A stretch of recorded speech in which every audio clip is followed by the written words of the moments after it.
How's it going, Mudbeards and Cordyceps infected? And today we're going to be covering another character from The Last of Us. This being one of, if not the most controversial characters in the entire franchise. I am of course referring to Abby. And stay tuned, because by the end of this video I will be answering the question of whether or not I think Abby really did anything wrong in the first place. Also, there will not be any game spoilers within this video. I will primarily be focusing on the TV show's version of Abby using the context we've gotten for her character so far. And what better way to start off such a controversial topic than with a unifying factor in the performance of Kaitlyn Dever, the actor who portrays Abby. And sure, there's been a lot of discourse over the body physique that Kaitlyn Dever has in comparison to the games, but at the end of the day, I think that's just subject to your preferred interpretation. No. One thing no one can really deny without just blatantly trying to throw rage at the game because they're angry about something else in life is the fact that Kaitlyn Dever really did give an outstanding performance. Which is crazy because she was going up against actors of the likes of Pedro Pascal. And just like she stole Joel from our hearts, she also stole the show in that entire sequence.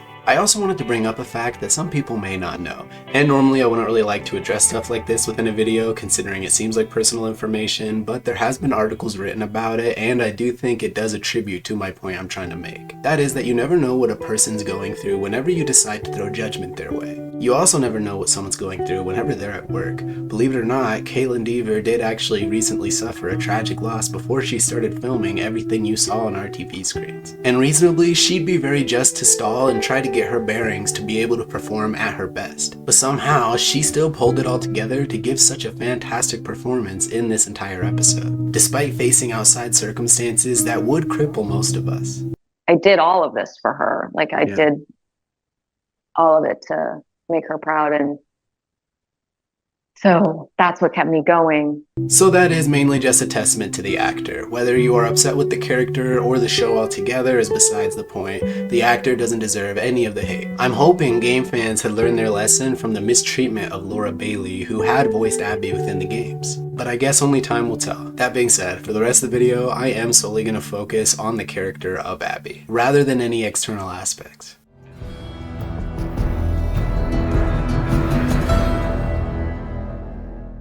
So now I'll go ahead and briefly recap the series of events that has led us to Abby and Joel's golfing trip, only this time I'm going to kind of illustrate it through Abby's perspective. And I'll sort of fill in the gaps of this story by theorizing and alluding to based off of narrative context. Essentially, it starts with Abby being yet another victim of growing up within such a dark and desolate world. Within the show, there's no telling what sort of horror she might have faced in the apocalypse growing up, but we do know she reached a point where her and her dad had joined the Fireflies. Turns out, her dad was a surgeon, and the Fireflies probably had found that very useful. In a world where death is more common than drinkable water, having a medical professional around in your group really does make or break whatever faction you're a part of. There was also the radical belief that the Fireflies actually held as well, some even seeing them as terrorists because of the extremes and lengths they were willing to go to enact their freedom and justice.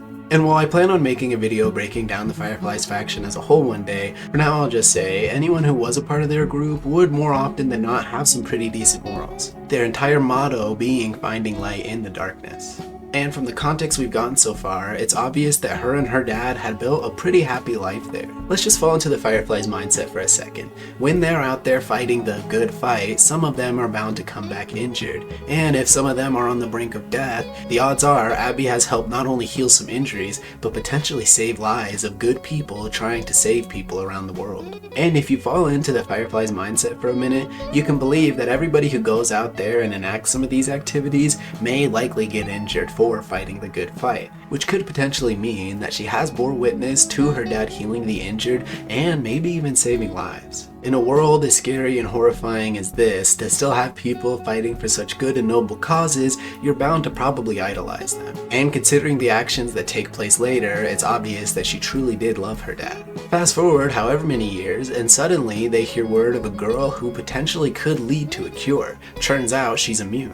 Apparently, Firefly Marlene had actually orchestrated a mission to get the girl all the way to Salt Lake City. So now Abby gets to sit with her dad and contemplate whatever methods they may use to try to figure out how they can find a cure from this girl, while praying to the almighty heavens that she actually does make the trek across the country in the first place. After some time passes, eventually Marlene does return to the base. Although unfortunately, some of the people that had left Salt Lake City with her did not return. She lost a lot of not only her people, but Abby's people. But there was still hope, because the girl that was immune is now being transported by a smuggler. All they can do now until their potential arrival is sit and wait. But after years of wading through the darkness, the Fireflies have finally found their light, and it was brought directly to them. Unfortunately, upon finding them, the Fireflies enact a very aggressive protocol and subdue both the immune girl and the smuggler. And during the kerfuffle, both survivors are knocked out. We see at some point within the show that Marlene does address the fact that whatever procedure they'll use to save Ellie is maybe potentially gonna hurt Ellie as a whole, and she is likely not even to survive. With the amount of weight and gravity she does reveal this information to Joel, you can tell that this isn't an easy decision. Some of the biggest arguments I've seen against the Fireflies is that they're just mad scientists willing to kill anybody in the hopes of finding a cure without any kind of empathy.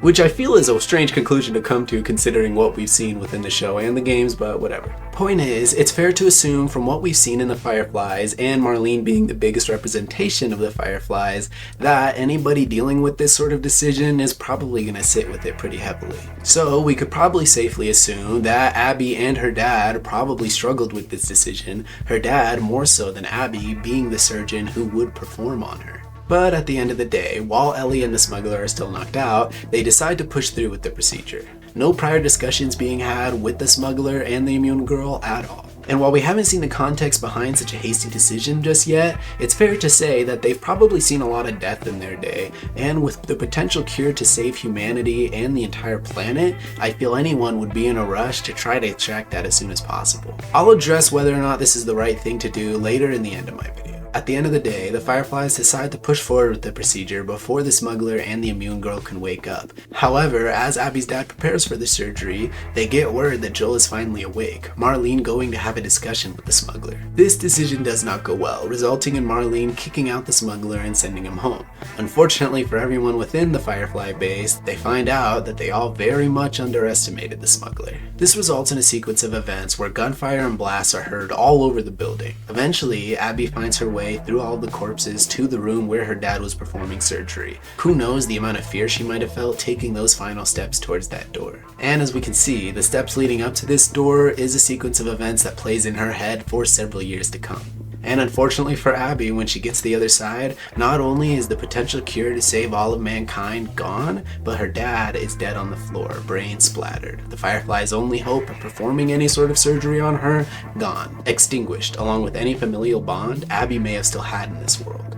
I also want to address an argument based mostly off of technicalities that people seem to throw in saying that Joel was right in doing what he did. See, a big argument is that the surgeon had actually come at him with a knife, when actuality, he had him at gunpoint and this surgeon had a scalpel.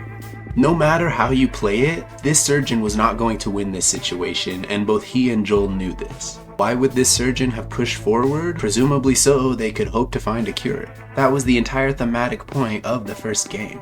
We can conclude that what Joel did here was right for Joel, maybe even right for Ellie, but not right for all mankind. If you can stand by the argument that Joel was right in what he was doing because him and Ellie's bond were so deep after just a few months of spending time together, then how do we feel about Abby here, considering this is her dad who raised her since birth? And this series of events also leads the surviving Fireflies to disband as a whole. In one day, Abby went from believing that she was the daughter of the man who could potentially save the entire planet to losing not only same man, but also her entire faction. Not with lefting but the support of a small ragtag group of Fireflies and her friends, Abby decides that she's going to go to the WLF and train so she can hopefully find out who this smuggler is and where she can find him. After holding on to this rage and probably consistently having nightmares for so long, she's finally found her target. Or more correctly, her target found her. Almost as if the cosmic universe is finally paying her back for her grand goals. You can see within this performance that Abby's discussion with Joel is something she's been rehearsing in her head for quite a while. The only thing she had to go off of for years was the fact that Joel's kind of a handsome guy, which in her perception is probably the only positive quality a piece of scum like Joel would have. However, we can see that getting this revenge isn't such a clear-cut road, with her friends constantly trying to bestow caution upon her and their visceral reactions to her actually getting her revenge. This eventually leads to a moment where she repeats history. See, Ellie happens to come into the room and bear witness to the series of events. Abby's rage does come into a fork in the road, and she very quickly comes to a decision. There is a small moment of hesitancy when she does realize the situation that Ellie's in and how similar it is to her own so many years ago, but she pushes through, her rage too powerful to stop. And once she finishes the job, she leaves, a stoic face as she walks away with the Salt Lake crew into the snow. And while we don't know what's next for Abby and her story, I think there's a lot to be said with what we've gotten so far.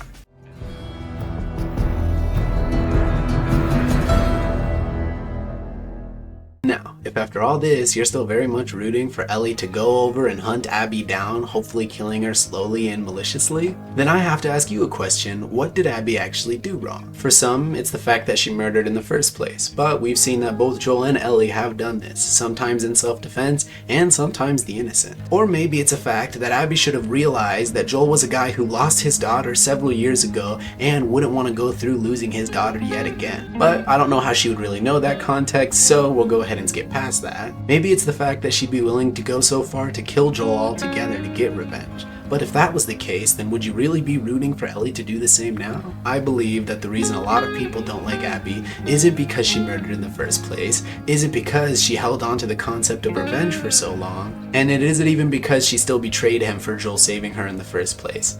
No, I think it's because she killed Joel altogether. The fact that we got to grow and bond with Joel over time in the last season and in the games means that people grew a very heavy attachment to the character. So it only makes sense that someone's going to be pretty upset that someone takes that character away from us. This ties into the bigger point that at the end of the day, everybody really does just watch out for themselves. If we had gotten the story from Abby's perspective from the very beginning, we'd be rooting for her tried and true and probably clapping when she finally found Joel. But it just shows to Goya that it's all about perspective. See, I believe that the only just reason to not really like Abby is the same reason to not like the Fireflies as a whole, and that's them refusing to have a conversation with Joel and Ellie before pushing forward with the procedure. Joel and the Fireflies both made very hasty and very bad decisions on that day, which led to all of the series of events we're seeing now. Had each side taken the time to sit and have a discussion about everything, they could have come to a conclusion that, while maybe not have left everybody happy,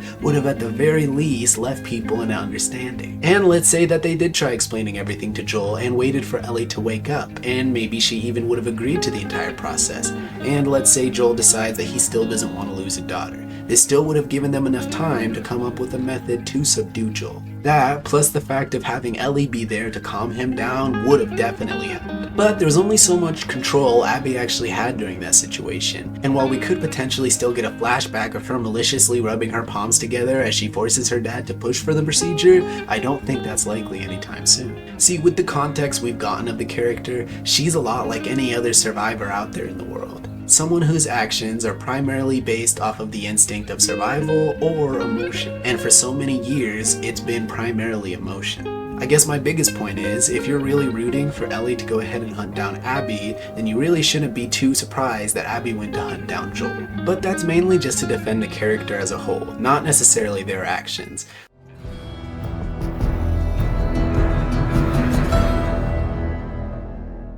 Let's go ahead and answer the tried and true question.